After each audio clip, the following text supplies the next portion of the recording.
We're showing a war pony love without walls, and the beasts are rising to form a covenant. I'm Van Connor. And I'm Adam Ball, and this is Off Screen, your 7-day guide to everything movies. Boom.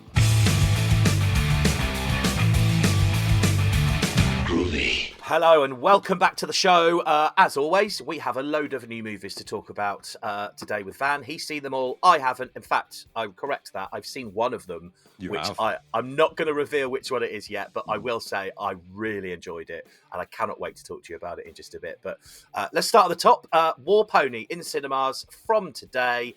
If I'm honest, Van, I watched the trailer to this just to be a little bit prepared for tonight. Yeah. It really doesn't give away much. All I got was two young kids. One finds a dog and then he makes some money. Actually, you're not far off. By the way, just a sidebar, because you've been very polite and not pointed this out. I had a shaving accident. That's why I look like a 9-year-old. I'm sorry. Okay. I was going to say something. I just thought I've noticed the glares. Okay. Yeah. I just want to elephant in the room rather than the pony in the room. Okay. So from the elephant to the pony, let's talk about War Pony. Okay. So this is a really bizarre concoction of a film. So this is co-directed by Riley Keough, okay? Granddaughter of Elvis. Oh. Riley Keough. Okay.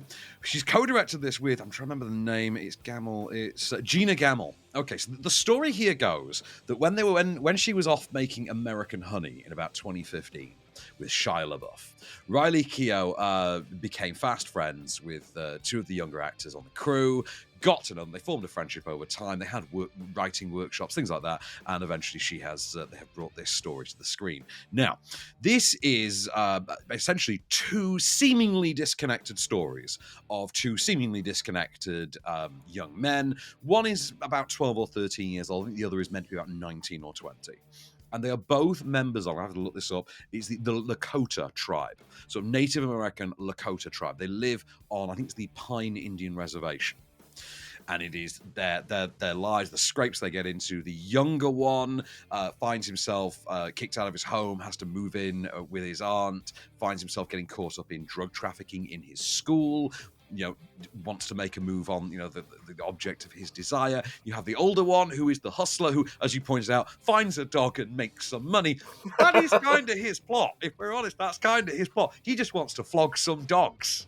So, from this mix comes the directorial debut of Riley Keough, because that's a world we live in. Have a listen. I'm gonna get a job soon. Oh, yeah? I can get a phone and talk to my girl. You ain't got no girl. You're a really good dancer. Thanks. Can I have a kiss? I don't want to talk to you right now. Why? I'm a changed man.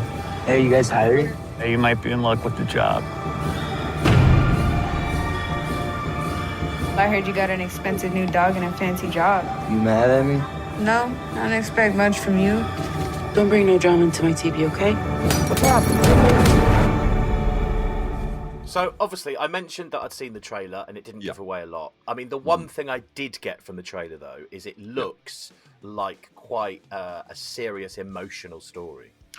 Yeah. No, obviously, I watched the same trailer you did, because that's where that clip comes from. The trailer features a bevy of pull quotes from, I'm just going to charitably assume, cardigan-clad critics who, raise their pinkies when drinking the cups of fine China tea. One of them actually referred to as heartfelt and uplifting.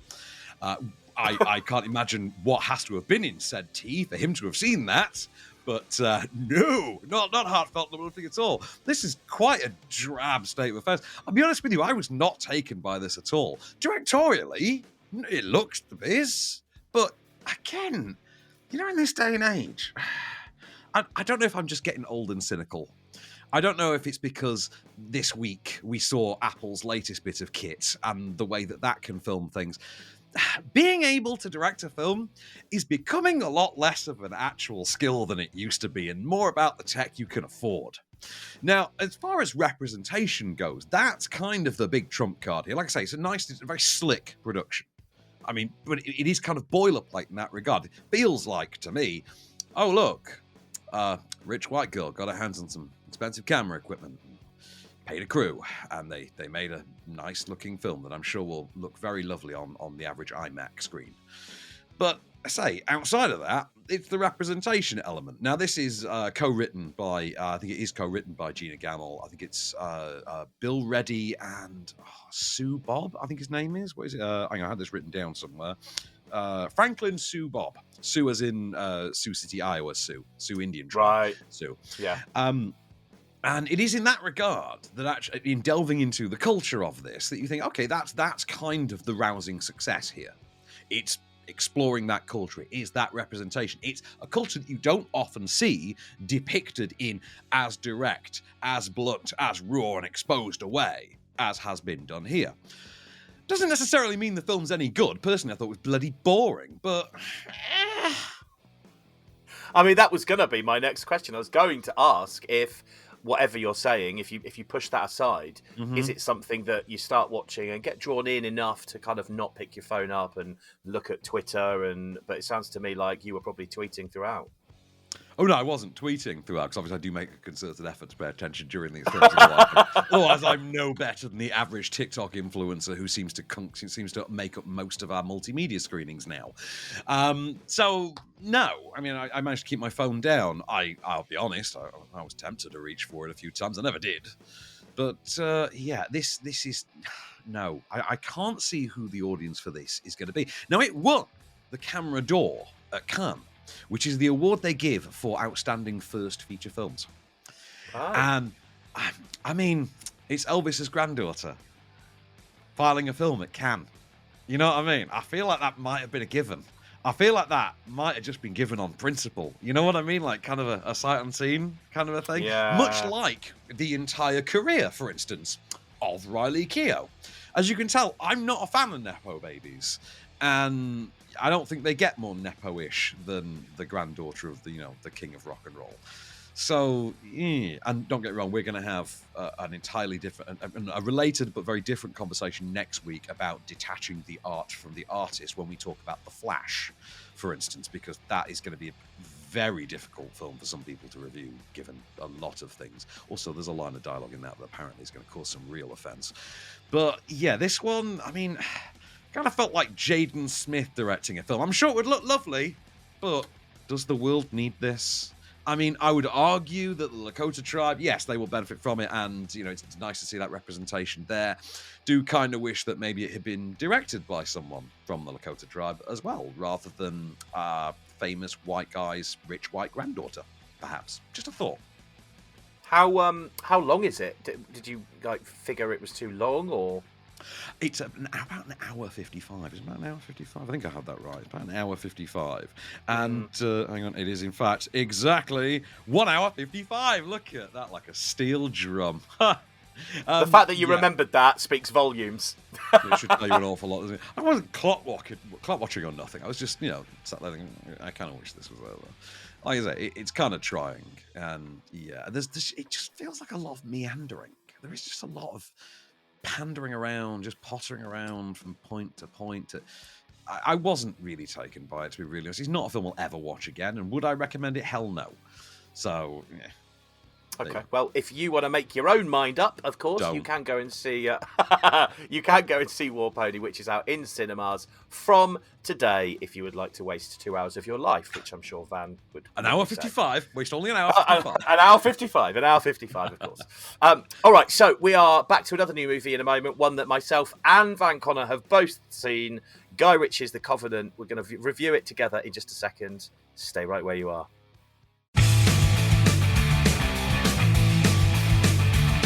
Hello and welcome back. So we got more new movies to talk about. In fact, the next one is one that myself and Van Connor have both seen. Now, it's not in cinemas. It's available on Prime Video, and it has been available from last Friday, which is why I've managed to watch it, as well as Van. It is Guy Ritchie's The Covenant. Probably the best time I've had with my clothes on for quite a while. Really? I mean, it's worth pointing out that you still haven't finished watching The Raid, and I'm going to hold this over you until the day you die, sir. I mean, what about Sisu? Anyway, beside the point. Just a quick thing. Do you know why this is specifically called Guy Ritchie's The Covenant? No, I did wonder why they would want to extend the title so much. because they didn't want people to confuse it with the 2006 forgotten horror movie, The Covenant. That's why. And I was sort of thinking, okay, Guy, my bro, come on, man. Nobody remembers 2006's The Covenant. And if you think that's a concern, I think that's more about you than the audience. Nobody remembers that movie. I owned it on DVD and I don't remember The Covenant. Good God. Anyway, okay, so one of two movies about the exact same subject matter that are out around the same time. This stars Jake Gyllenhaal as he's the Special Forces soldier, isn't he? Who, finds his way, he's basically, via injury, is shipped back stateside from Afghanistan and then realizes that the interpreter who has been, assisting he and his unit in seeking out high-value targets, putting himself and his family in danger, has been left behind and has been forced to go into hiding because it's known that he has been assisting, US forces. So, with no one to turn to, no help whatsoever, and no backup, he decides to do that thing that you only get to do in either a movie based on a true story, 1,000 true stories, or just a movie. He tools up, goes back to Afghanistan and says, fine, I'll do it myself. And here's him giving an impassioned speech as to exactly why. Oh, I see. You brought me here for an intervention. Or to slap my wrist. That's not why I'm here. You think if I could be shot of this debt, I wouldn't be? Do you think if I could just go through the usual channels, I wouldn't? That is not how this debt works. It demands a result, not an appeasement. There is a hook in me. One that you cannot see. But it is there. I just thought it was a really, really good, powerful movie about trust and loyalty and explosions, and I just absolutely loved it. I mean, there's your three priorities there: trust, loyalty, and explosions. Yeah, really good, isn't it? It's very similar to, there's a Gerard Butler movie out, I think it's out stateside, we've not had it yet, called Kandahar, that apparently is the exact same movie with Jerry Butler, which I imagine is just going to be a dumber version of this. First and foremost, it doesn't feel like a Guy Ritchie movie at all. No. This is very much a sort of, feels like a workman-like effort from Guy Ritchie. It's not even got his zip bang flashy style that he usually brings to like his popcorny blockbusters. So you look at his Sherlock Holmes movies, for instance, or The Man from U.N.C.L.E., or Ruse de Guerre recently with Jason Statham. It's not got any of that pop factor. He is going grounded, he's going gritty, and it works. It's not immediately recognizable in any way as a Guy Ritchie. This really does feel like it could have been directed by anybody, as long as it was up to the same standards. For all the identification you can make of it, though, not a Guy Ritchie movie. Do not go into this looking for one. Now, obviously, we're talking about this because it's a slow release week. We didn't get to cover this last week, so it's nice that we do, and it's nice that you get to see it as well. Yeah. How did you find the performances from Jake Gyllenhaal and Dar Salim, then? I thought they were absolutely, both of them drew me in. They were both brilliant, actually. And I've forgotten his name again. The one that I said, Salim. He reminds me of Vin Diesel. And I thought that the minute he came on the screen, he's like just a tanned Vin Diesel, basically. And even his attitude is very Vin Diesel-y in a lot of the stuff that he does. There is a sort of Arab Vin Diesel quality to the man. Yeah. Isn't he? He kind of looks like if you look at his very sexy headshot on IMDb, he does kind of look like the love child of Vin Diesel and the guy that played Calvin in Hollyoaks, plays Sasha's big brother in Hollyoaks. But yeah, there's very much that going for. I think Jake Gyllenhaal's brilliant in this. Yeah, I think Jake Gyllenhaal is. For my money, Jake Gyllenhaal is probably one of the most unappreciated stars out there. And I say that, fully secure in the knowledge that, last year we watched him in a Michael Bay car chase movie, and he was brilliant in that. Jake Gyllenhaal, it's worth noting, has never won an Oscar. And I find that insane after about 25 years of this guy, because it's been coming up on like 25 years since Donnie Darko now. And at some point, we need to start recognizing that Jake Gyllenhaal is one of the true blue, thesps that we have now. Like he's arguably the success story version of Tobey Maguire. You know what I mean? Like they kind of have similar starts, only Tobey Maguire gets really into gambling with his Spider-Man money and kicking off the plot of Molly's Game. Yes, that's who that was really about. If you didn't know, you don't have to Google it. The Michael Cera character in Molly's Game is in fact Tobey Maguire. So yes, he's a very twisted individual, if you know the plot of that movie. Jake Gyllenhaal, I think, is absolutely fantastic in this. Really, really something. Great supporting cast as well. You get Johnny Lee Miller, who it's so weird to me seeing Johnny Lee Miller middle-aged. Like middle-aged Johnny Lee Miller from Hackers and Elementary, just, there with his mustache and his crew cut. And then you've got Alexander Ludwig, who I spent the whole movie thinking, he can't be the kid from Race to Witch Mountain, can he? And he is. He is, in fact, the kid from Race to Witch Mountain with Dwayne Johnson, who then went on to be in The Hunger Games. And brilliantly, in recent years, the wrestling series Heels with Stephen Amell, which, if you've not seen it, is actually worth a watch. We're finally getting the second season soon. I really liked this. If I have a complaint to make about it, it just crosses the 2 hour mark. It's about 2 hours, 3 minutes. It takes about an hour and 5 to actually get to the central plot. Like the setup of the relationship between Dar Salim and Gyllenhaal, the establishment of that brotherhood and that bond, takes more than an hour to get there. And it's not an especially complex dynamic. It's not an especially complex story, but it is drawn out, and I would argue that could be half the length it is. You could shorten that to half an hour. This could very easily go from 2 hours 3 minutes to 95, and you lose a lot of the sort of meandering in that first hour. But beyond that, though, I was really taken in by this because of that drawn out element. Though you do find yourself really getting into the sort of rescue mission element, and then pretty much the movie stops, which. That felt like a bummer because I really was on for the ride at that point. I'm just going to say the bridge sequence. When we're on the bridge sequence, I was really in that. Oh yeah, come on, give me. I can't wait to see what comes after this. And then obviously, the movie goes where it goes. I really like this. I imagine the Gerard Butler one's just going to be the same but dumber. I don't think it'll be as good as this though. I imagine it might be better for pacing, but I don't think it's going to be as good as this. I thought this was really solid. I'd agree with you on the pace thing because, we were messaging each other just before going, right, we're going to watch it now. Let's watch it together at the same time. And there was probably about 10 minutes in, there was a moment when I thought, I'm going to just have a look at my phone. And I had to be strict. And that was because exactly what you're saying. It was a little bit slow to get into the point of the action and the big story plot. Once it had got there, though, I was all in. Absolutely. It hooks you. I mean, going with the clip, there is a hook in you, watching it. Very much so. Yeah, I agree. No, absolutely. I love that. I would give that a 4 out of 5. I'll go with that. I too. I think I'd go with a 4 out of 5 as well on that one. I think it's a 2 thumbs up from me. 1 thumb slightly wavering for the pacing. I think in that first hour. But like I say, it's in that first hour. It's not that you're not enjoying it. It's just that you think, it's a bit laboured, isn't it? Are we getting to the plot of this? But okay, they do get there, though. Yeah, absolutely. And even better, you don't need to go anywhere to watch it because it is on Prime Video right now. So you can watch it this weekend if you want to. Guy Ritchie's The Covenant. Worth it. Now, 2 for 2, incidentally, for Guy Ritchie movies going to Amazon Prime. In fact, no, 3 for 3 for the last 3 Guy Ritchie movies going straight to streaming in the UK. Wrath of Man, Operation Fortune, Ruse de Guerre, and now The Covenant. What does the British distribution industry have against Guy Ritchie, of all people?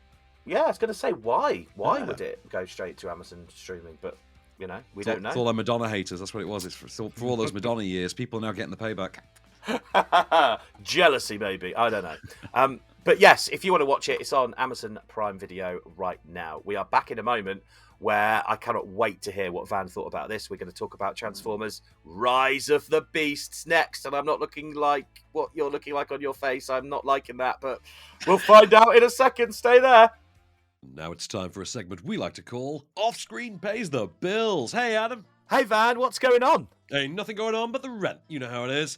And, thankfully, our rent's getting paid this week by the good people at HelloFresh. With HelloFresh, you get farm-fresh, pre-portioned ingredients and seasonal recipes delivered right to your doorstep. So skip trips to the grocery store, no jaunt to Tesco for us on this one, and count on HelloFresh instead to make home cooking easy, fun, and affordable. That's why it's America's #1 meal kit.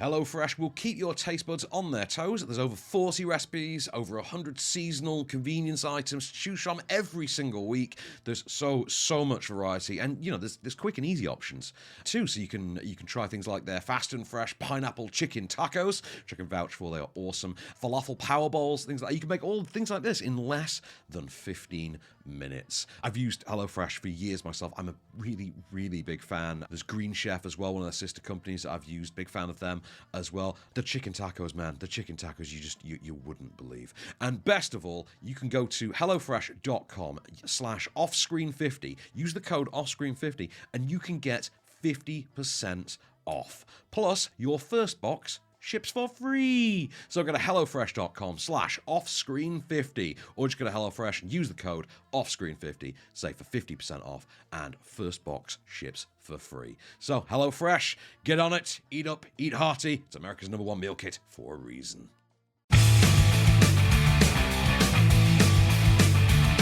Hello and welcome back. Right, we've got another new movie to talk about.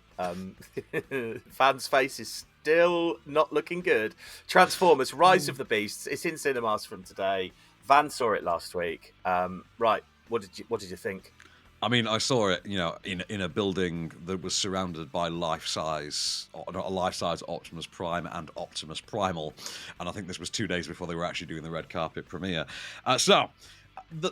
We have had something of a reboot of this series in recent years. You might remember back in 2018, towards the end of 2018, we got Bumblebee from Travis Knight. It was the live-action directorial debut of Travis Knight, former head of, I think he's still the head of Leica Animation. That took place in the 1980s. Right, that now seems to be the primary continuity. We seem to be forgetting the Michael Bay movies entirely. They don't seem to have happened. Now, the reason I say that is because otherwise the plot of this makes even less sense than it already kind of has to. So this is now about a decade on from the events of Bumblebee. The action has been transplanted from, I think, San Francisco in Bumblebee to New York in this one. It's the mid-1990s. Our new human lead is Anthony Ramos from West Side Story. He is an ex-Marine who's still relatively kind of college age, and he's kind of the struggling breadwinner of his Brooklyn family. He randomly, whilst taking on a criminal job to make ends meet, nicking a Porsche for the dodgy guy down the block, he finds out that the Porsche he's nicked is in fact, wouldn't you know it, a Transformer. Of course it is. It's an Autobot. In fact, it's a very specific Autobot. I'm not even going to name the Autobot because it's going to do that in the clip for us. And before you know it, he finds himself drawn into a conflict with the heroic Autobots. And they're not actually Decepticons in this one. They are a new faction who are basically in the service of the planet-eating Transformer entity Unicron, who is one of the most ancient of Transformer gods, literally the Planet Eater. If you remember the animated movie from the 80s, this is who Orson Welles voiced. This was Orson Welles' final role, was voicing this character in the 1980s. That's how you end a career that involves Citizen Kane. You go out on a Transformers movie. Anyway, he finds himself, teaming up with the Autobots to take on Unicron and his minions, led by the sinister warrior Scourge, who's voiced inexplicably by Peter Dinklage. And they're not alone. They also find allies in the form of the Maximals, who are basically primate Transformers, which includes a hawk-type bird Transformer creature, a sort of a saber-toothed tiger one, and of course a gorilla, or an ape, whose name is Optimus Primal and is voiced inexplicably by Ron Perlman of all people. Yeah, Hellboy is now a Transformer. But I can see the look on your face. You really want to know who the new lead Transformer is, who our hero has to team up with, and more importantly, who's voicing him. So I'm going to let him introduce himself in the clip, and I'm going to see if you can ID the voice. And I think when you've wiped up the vomit afterwards, I think you may get it. That felt good! I've been cooped up forever, dude. This is probably a lot for you, huh? Hey, whoa, I thought after the car chase we were boys. What are you? The name's Mirage. Come on, give me a little tap. Give me a little tap.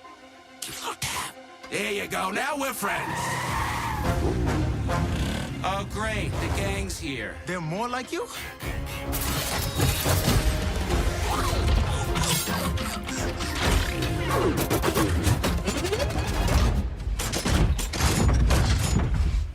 not a human here? I'm nobody. I ain't even seen nothing. I'm not even seeing anything right now. Oh, that's a really hard one. I mean, it sounds a bit like The Rock. That is Pete Davidson, my friend. Really? Yes, that is Pete Davidson. Pete Davidson's BDE has now actually infected the Transformers universe as well. It wasn't bad enough that he had to have that cameo in Fast X recently. No, he's now in the Transformers universe as well. Now, I'm not a fan of this series, as you very well know. Yeah. I thought Bumblebee is far and away the best one. Number 2 on that list, I will put as the original 2007 Michael Bay one that started this series, and I would rank this as the 3rd. That is a very low bar, however. I wouldn't even describe this as the 3rd best. I would describe it as the 3rd least terrible.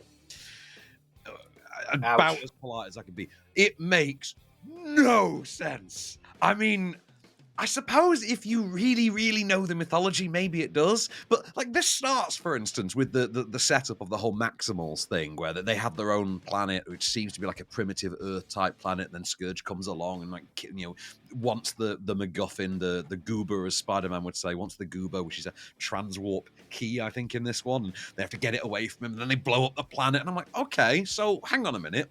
They're primates. Does this mean? Hang on, where do the Autobots come in? Do they evolve on a different planet? And then later on, it seems like the Autobots came first, but it's never specifically explained. And I didn't go to the bathroom during this, it's worth noting. Because I started again. And anyway, I'm going to go to the bathroom, they're going to actually explain what any of this nonsense is actually about. Right. Anthony Ramos, he's really trying, but he's trying in that way that everyone tries when they're in the leaders. He's no Haley Steinfeld, that's for sure. Dominique Fishback in this as well from Power. I think it was the Jamie Foxx one, Power, last year. And she does the best she can with what's kind of a pretty generic, I'm the unappreciated secretary kind of a role. I'm the unappreciated secretary who actually knows more than the boss type role. It just so happens that, she works in a museum, so she actually knows all about antiquities. So yet again, this series relies on the ancient aliens nonsense, because the Transformers, came to Earth in the first one of these, but apparently all they did for most of their existence, for millennia, was just keep coming to Earth at different points in history, and then just leaving crap around that then just got turned into humans, the pyramids and the temples and all of this nonsense. Just like crap. Do you know what? This is less planet Earth and more a bus station at this point. For the amount of Transformer traffic that comes through planet Earth, the planet may as well be a bus station. The reason this makes no sense, by the way, is because if you remember the 5th one of these, I want to say, the one where Mark Wahlberg was a virgin and Anthony Hopkins kind of embarrassed his entire career by saying the words dude over and over. That one established that Unicron was in fact the planet Earth. So I have to presume now that is just a different continuity. There is an attempt to mine a shared cinematic universe out of the end of this movie. Now, I spoiled it for you before we did this review. There is an attempt to craft a shared cinematic universe out of certain toy brands with this that caused me to loudly make an exclamation in the Cineworld IMAX screen that was not child-friendly, let's just say that politely, and is one of the most patronizing things I've ever seen put in a movie. And if you knew the brand they were actually referring to, believe me, that's saying something. I will also say this movie is it's mostly just dull. It's mostly just crashy, wallop nonsense. It's got none of the heart and charm that Bumblebee had. Bumblebee was very much a Spielbergian story. Yeah. It finally made good on the, a boy and his dog, but it's a boy in his car. Only in this case, it's a girl and her car. Emotional. That emotional Amblin-like weight that you have with Bumblebee, you do not get here in any way, shape, or form, and it is in no way helped by Pete Davidson broing out every chance he gets. As a little aside, it is nice that they did manage to include the exosuit thing from the animated 1986 movie. I did think that was, even I caught that little reference, although the circumstances of it are a little different. The movie is so, I'm just going to say, so unimaginatively put together that at one point they go to Peru. A Peruvian Transformer is actually introduced, and he's like a VW camper van named Wheeljack, and he transforms into his humanoid form. and starts speaking with this regional voice. And I turned to Sarah Phelan when we were watching this. I went, now, best case scenario, that's Pedro Pascal. But knowing this series, they probably phoned it in and just went and got Danny Rojas from Ted Lasso. Wouldn't you, Adam and Eve, they went and got Danny Rojas from Ted Lasso. I checked. It's Danny Rojas. And I'm thinking, good God. Like, there's no imagination put in this whatsoever. It is so ploddingly inert. For a movie that, I mean, by the point, we've now gone through 7 of these. And I'm sorry, but you know if you're going to like these or not. And this is not for the Bumblebee crowd. If you're like me and the only one of these you really enjoy is Bumblebee, stay the hell away from this one. If you are the kind of brain-dead idiot that enjoyed any of the sort of 2 through 5 of the Michael Bay ones, oh yeah, this is right up your alley. Go for it. Just go for it. Yeah, just go for it. I'm sure you're going to enjoy that final scene in the exact opposite direction that I did. Wow. I mean, the beasts rise, but to what exactly? I mean, the bar is incredibly low, so they're not exactly raising high. You know what I mean? Like this, no, this is just. I mean, it's directed for the screen by Stephen Capel, who did Creed 2, I think, and yeah, I think he left his directorial heft on the table with that one, because this is nowhere near as coherent or tightly put together a movie as Creed 2, and Creed 2 was all fan service. So the idea that he can't make anything out of what's effectively a 2-hour, 10-minute toy commercial, yeah. You know, in that way, you remember when we were kids and Transformers toys were made out of like die-cast metal? Yeah. Right, they were really good toys, weren't they? And I remember my mum pointing out when the Michael Bay movie started, the modern toys were made of plastic and they were crap. I feel like that in and of itself is very much a statement as to the state of the Transformers brand. Like, I think you can read a lot into that. Complete garbage, ugly to look at, unentertaining, didn't laugh. I didn't laugh at anything they wanted. I mean, I laughed at things I probably wasn't supposed to. I laughed at how bad it was at times. It's set in the 90s, so you got a couple of, like, token needle drops that have to be in there.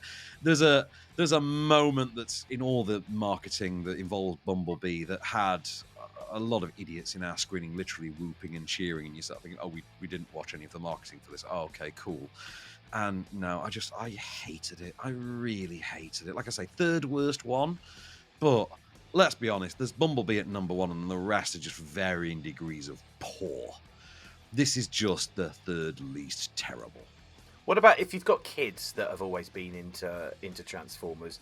Is this something that they might like? Because obviously my little boy's seen all of them up to here, and he loves it. He doesn't necessarily follow the narrative. He just loves the action and what it looks like on the screen. Would you say, yeah, if you've got a 3 to 10-year-old, they'll love it? I would say your son is 4, if memory serves, isn't he? Albert's 4. Yeah, he is. Yeah. I would say, do you know what? On an IQ level, this is perfectly pitched for a 4-year-old. Absolutely. Brilliant. All right. Well, I'll take him to see it then, and take some earphones with me. Yeah, take some noise cancelling because it's a loud ass movie. Like I say, a lot of crashy wallop going on. Brilliant. All right. Well, if you want to make your own mind up and go. Sorry, I have to add one thing. Because this one hurt me. Spare a thought, by the way, for poor Michelle Yeoh, who won a bloody Oscar 3 months ago, and now the first time we see her back in cinemas, she's voicing a sodding Transformer. Wow. Sorry, there you go. Ran over.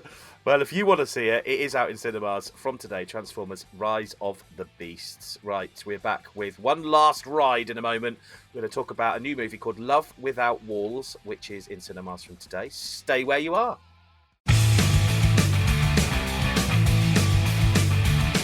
Hello and welcome back to the show. We have one more movie to talk about this time round. It is Love Without Walls. It's in cinemas from today. I've looked at this a little bit online. It looks like quite an emotional movie. I did notice Paul Barber from The Full Monty is in it as well. Yes. A week before The Full Monty returns. Exactly. Well. I was about to say that. Yeah, I was about to say that. So yeah, I mean, I couldn't really get too much about it. The only main thing I got was it looks quite emotional. Hang on, it just suddenly occurs to me. Paul Barber. You think of Paul Barber as being from the Full Monty, but isn't he Denzel in Only Fools and Horses as well? Was he not? He was Denzel, wasn't he? Yes. I knew. Do you know what? I was watching it, thinking I recognise him from the Full Monty, but I suppose because in that he's much younger, so it was quite hard for me to connect the two. Yes, he was. You're right. I always see him as he's just Denzel from Only Fools and Horses. Right, Love Without Walls, which, despite the title, what the title would lead you to believe, is not a movie about dogging. So this is actually this was pitched to me by its publicist, actually, because I know the publicist, Keir. He's a good dude, and he said to me, "Oh, it's very I, Daniel Blake." I thought, oh, great, this is going to be a cheerful one. No, it's not I, Daniel Blake. Right, I will tell you, he's wrong. I think that's a lack of imagination on his part. And also, he very clearly hasn't seen the 2018 British drama Rosie, which this is a lot closer to. Now, this is the story of a young married couple. He is like an aspiring musician / cabbie. I think he wants to be a cabbie, and I forget what her job is actually. Basically, they are renters. They are renters in London in the modern day. They are being driven out by the cost of living crisis, by extortionate rents, by an influx of bills they just can't keep up with. And this starts to pile up until they are eventually driven from their home entirely and forced onto the streets. And it's about the lengths that they are forced to go to survive, both individually and, of course, together, and the toll that it takes not only on just their lives but also on their relationships. So have a listen. Have you got any more gigs coming up? Yeah, a couple. You want to stick to karaoke, mate? Sorry, what's going on? Is this your vehicle? Yeah. This vehicle shouldn't be on the road. Well, I'm going to fail the knowledge, so what do we do then? No one fails the knowledge, I just give up. If you have something to fall back on, you're going to fall back on it. That's how it works. No one who's successful ever had a plan B. You're enough for me. But this isn't enough for us, is it? I was really sorry to hear about your dad. Yeah, he's a top bloke. Have you got any ID? No, because we lost everything. Passport? Nope. Utility bill? We don't have anything! It has got a kind of gritty commitments kind of feel about it from the trailer. Now, this, like I say, when it was sold to me as being kind of I, Daniel Blake, as you expect, a certain level of grit to it. Now, this kind of gives its own ghost away by taking quite a sensationalist turn in its third act. This eventually goes full pikey Fight Club, and kind of destroys any semblance of the reality that it's in. I'm like, okay, you had me for a while, and now I feel like you've gone a bit too far. So it's written and directed by Jane Gull. Now, Jane Gull directed My Feral Heart back in 2016, the Down syndrome drama. That was a really powerful movie. I think Kermode was really big on it at the time. And I don't think this is necessarily going to appeal to the same crowd at all, just by virtue of just how ludicrously sensationalist, to say, that third act goes. Now, Niall McNamee, I think he's McNamee, who you can hear in the clip there as the male lead. Very likeable, actually. I thought it starts off a bit cardboard, a bit Riley Finn, but you guess though, it kind of wins you over. There's a certain amount of charm to him. Also, I think it's Lily Catalifo, I think, is the female lead. Again, great. Now, I can't fault the performances. And I can't fault the direction of it. I was hooked by this. I was really suckered in. I found it quite an immersive, engaging drama, right up until it took that pivot. And when it took that pivot, I'm sure this is based on someone's true story, maybe, but I don't think this represents the collective norm, we shall say, the average experience, we shall say. It's certainly no I, Daniel Blake. Incidentally, the movie Rosie, very similar thing, was about a family who were forced to survive as they were between homes, etc. And they were literally sleeping in service stations and things like that, and literally sharing a little chef meal between the whole family, kind of thing. And I think that was more successful in what it was doing than this is. But I think, to be honest with you, that is largely down to that ridiculous third act. And it just ruined it for me. I was on board for the ride on this. It really took me along. I was in this, I was totally on board. But yeah, it went up in flames for me with that third act. What would you say the best thing about this movie is? It's absolutely those performances. It's absolutely the two leads. I think they're great. I was invested in the chemistry. I was invested in the relationship as a whole. Like I genuinely, I want this couple to survive and stay together and thrive. I'm really invested in them. And then, of course, the story goes where it goes, and I don't care at that point. Well, you can make your own mind up if you want to, because it is in cinemas from today. Love Without Walls. Can I just go back to Transformers a minute and just rag a little bit more on Rise of the Beasts? You had something else you wanted to say to me, which we kind of didn't have time in the last chunk. So, yeah, what was it? Yeah, so tonally, Rise of the Beast is trying to have the difficult halfway mark. It's trying to find that difficult halfway mark between the Amblin stuff from Bumblebee and the absolute idiocy of the Michael Bay movies. Like it sits in the middle. And because it's neither one nor the other, it kind of just feels like a Frankenstein hodgepodge of a Transformer, which, you know, like if you literally ripped half the limbs off and just stuck another Transformer on you're kind of like a crap Megazord of a movie. Yeah, did that many times as a child with the toys. Yep. Oh, man. Well, you can go and see that as well, as I mentioned earlier, in cinemas from today. Right, what have we got next week? Well, I'm hoping Greatest Days isn't a documentary about Take That. No, it's not a documentary about Take That, Adam. It's a bloody musical based on Take That. Oh, no! Yeah. It really is. It stars Aisling Bea as well. Oh. You know, I think it's Aisling Bea from is Aisling Bea? Aisling Bea's not from Catastrophe. She's from the other one that also happens to star Sharon Horgan from Catastrophe. The Way Down, or The Way Up, or Long Way Down. I forget what it is now. I never finished watching it. We have also got Inland next week, a new drama with Mark Rylance, which always intrigues me. Pretty Red Dress with Alexandra Burke, which Zara tells me is very good. You Can Live Forever, new Peccadillo drama. So, I mean, of course, it's Pride Month, so I expect I'm shocked there isn't a Peccadillo release every single week for the month of June, if I'm honest. I mean, hell, come on, I'm even wearing the Freddie Mercury shirt. Come on. Straddle up, get some pride. But, of course, next week, we have to talk about The Man in Red. We have to talk. Well, yeah, we have to talk about the non-binary. He is male for the movie, actually. Non-binary as an actor, but male, I think, within the context of the movie. Ezra Miller is The Flash next week, which you'll notice as a movie is getting surprisingly little publicity featuring its main star. It is, however, getting a lot of publicity for its Supergirl and its Batman, because that's who you promote in a movie called The Flash. You promote Batman, because it's 2023, and that's what we do now. God, I hate this industry sometimes. I really bloody do. Right, also, we've got Pretty Red Dress. I mean, That's I know nothing about Burke. these. Yeah, that's the Alexandra Burke one, as I say. Oh, yes. Yeah, sorry, I just bumped The Flash to the end of the list. I was trying to build some fanfare. That's what it was. I was trying to build some enthusiasm. I didn't do a very good job, did I? You move the script, I get confused, I get lost, and I just need a beer. Mate, I've seen Transformers Rise of the Beast. I need a bloody beer. I need several beers. I bet you do. I had several in me when I was watching it. It didn't help.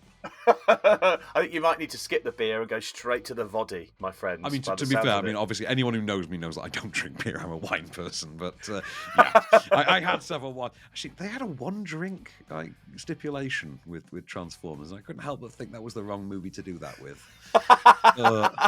Yeah, might have got better reviews if, by the sounds of what you said, if they allowed you to have more. I've heard people falling over themselves